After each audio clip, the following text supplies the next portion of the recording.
Caros irmãos e irmãs, é com alegria que lhes dou as boas-vindas ao meu canal, Luiz Harley Góes. Para os que ainda não se inscreveram, convido-os a fazê-lo e a ativar o sininho, para não perderem nossas novidades. Neste espaço, compartilho vídeos que abençoarão suas jornadas cristãs, oferecendo conhecimento bíblico em diversas áreas para que vocês possam crescer espiritualmente e, assim, evitar as armadilhas da ignorância.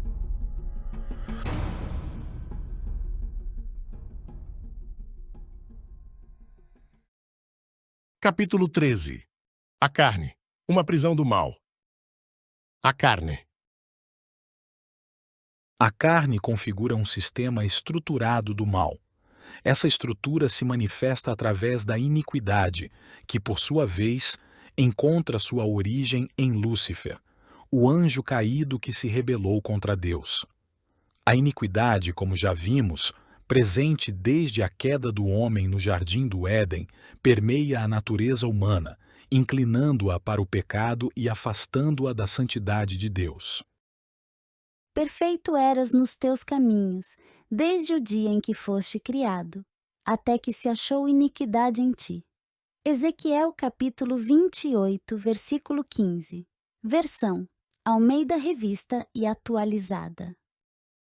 Discernir a carne como sistema estruturado do mal é fundamental para compreendermos nossa natureza pecaminosa e nossa necessidade de redenção em Jesus Cristo.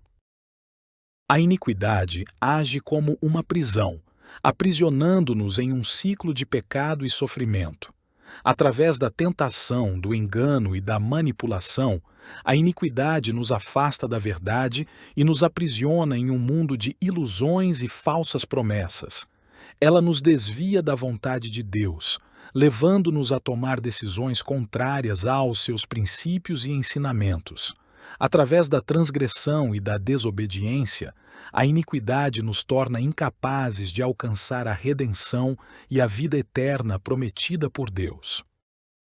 A natureza humana, desde o seu nascimento, carrega consigo uma herança espiritual complexa, marcada pela influência da iniquidade. Essa herança, transmitida no momento da concepção, permeia o nosso espírito e pode contaminar o nosso coração, alma. Ao nascermos, recebemos um DNA espiritual que inclui a herança da iniquidade, transmitida de geração em geração.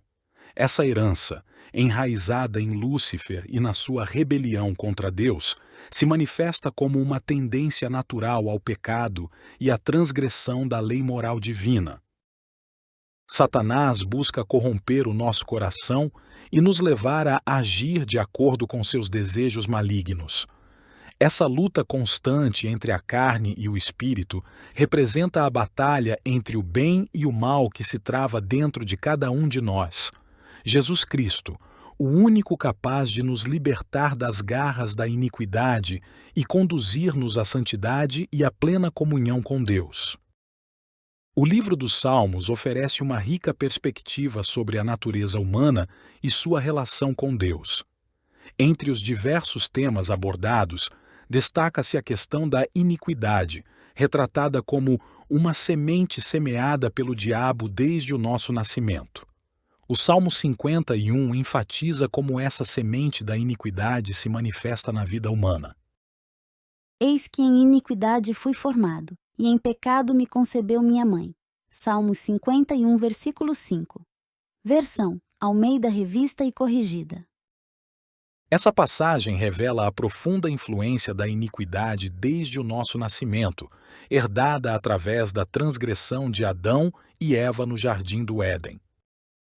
A semente da iniquidade, se não cortada em sua raiz, alimenta a vida da carne, como descrito em Salmos 14. Todos se desviaram, tornaram-se depravados. Não há quem faça o bem, nem sequer um.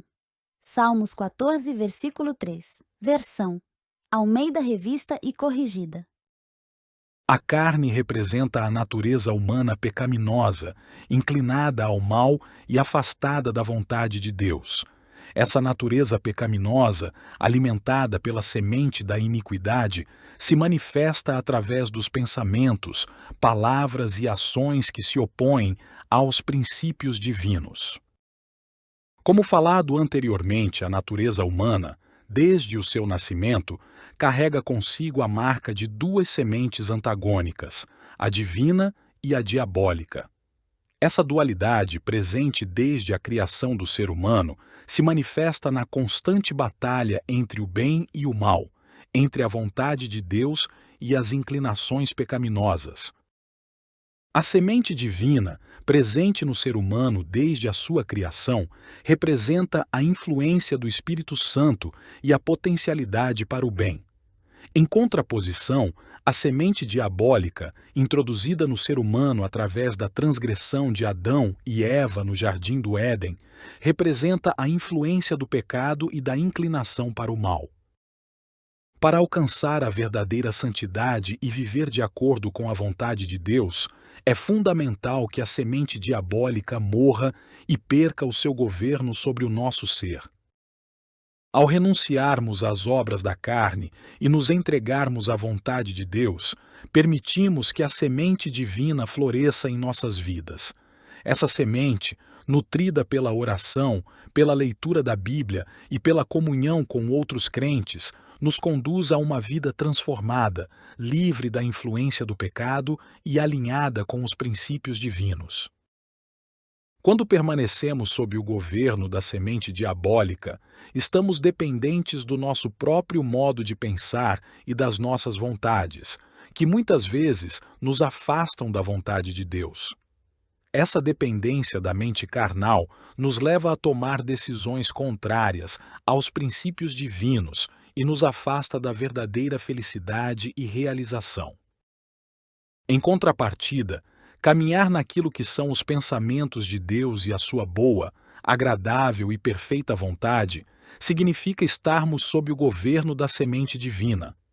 Essa submissão à vontade de Deus nos conduz a uma vida plena de significado, paz e alegria, pois estamos alinhados com o propósito original para o qual fomos criados.